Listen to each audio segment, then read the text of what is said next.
First, let me thank Chairman Hudson and Ranking Member of the full committee, Mr. Thompson from Mississippi, for their work and leadership that they have provided.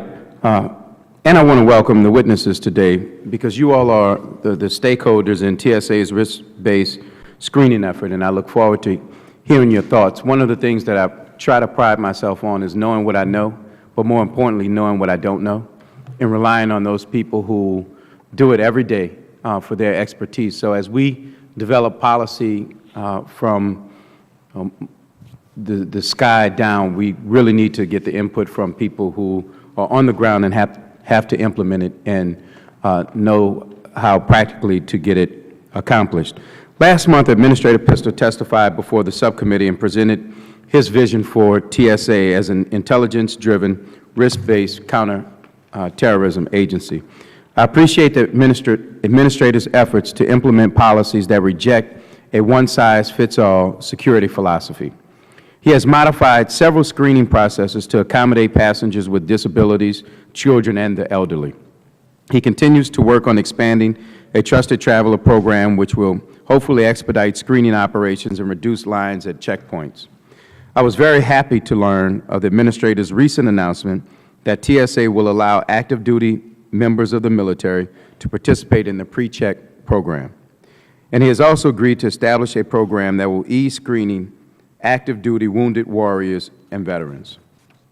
These efforts demonstrate a commitment to engaging in a rigorous risk analysis and making common sense changes to policies impacting the flying public.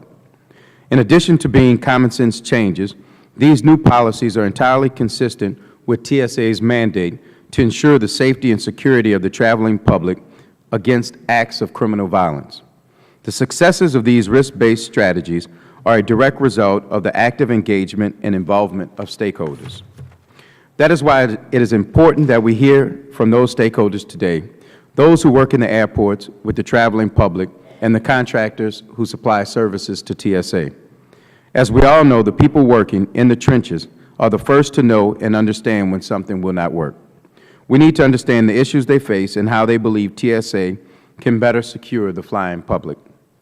Lastly, Mr. Chairman, in recent weeks, there has been much controversy surrounding the Administrator's announcement to remove certain knives from the prohibited items list.